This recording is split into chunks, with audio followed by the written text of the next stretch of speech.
انت لي سو شيغ مانتا وا geerida ugu farxad badneed ala kulma adduuniya aakhira ku dhaa ilaahay horta alxamdulillah ilaahay ku dilaa maad iska laa ku dhaa maad soo faraxsana qaf farxad ila qaata la sana oo banaanki geey cunto badan soo siiya ku dhaa gaajayeesa ku dhaa saddex sanina gaajeesna camaladii baayayeesa ani horta geeridaada oo ku faraxsana ambal yaa ku dhaaya ilaahay waxa kaaga baryaay mujada qabriga inuu malag weyn ilaahay kugu soo dirmo faanta oo ku tumo qabriga cariira kugu noqdaa ku dhaa adduuniya aakhir lagu ma cafinaayo adi ma faante maanta waa faraxsanaay farxadii la qaybsanaay reer TikTok waan jeclaa ma faante I love you soo caynina maanta soo amaana please amaan le rabaa ku dhaa alla maanta soo faraxsanaay abo hambali geeridaada waa ku faraxsanaay hambali soo wada qora hambali kun iko jiro ku faraxsana waa qofkii ugu horeeyo dhimashadiisa ku farxo dhimo ilaaha kaaga bariyo silax ku dhimo silax waa buu dhimatay cudur ala aqoon uu ilaahay uu ku guriday waaw waa faraxsanaayay wiliga ma tabti qof adduunka saarneenin oo u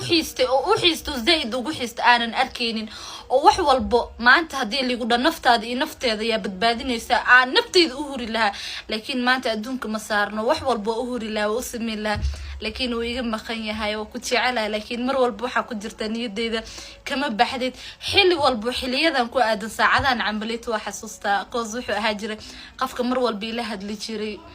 qofka garabkayga taagnaa wallahi zayda ugu xiisay ilaahay waxa kaaga baryaaya inuu jannadu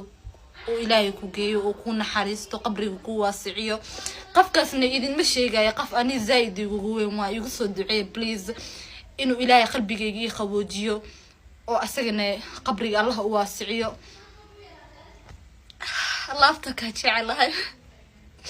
laafta ka jecel ina ku ooyo ma jeclen laakiin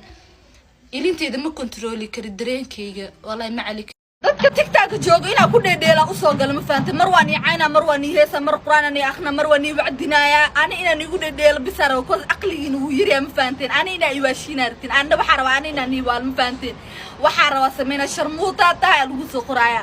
dabadii ani miskiliyo daashar muutaysta xitaa maxaan iga galanay qabri kaliya galay idin ma ilgalisay idinka iga macsi badan ma faanteen ani ma macsiyaste soo ani TikTok waxa u soo galaa inaan igu ciyaaro wax kale uma soo gali raali noqda qof waalan mihi ani way waa waalanta ideysin 190 dadka TikTok jooga iga waalan iga macsi badan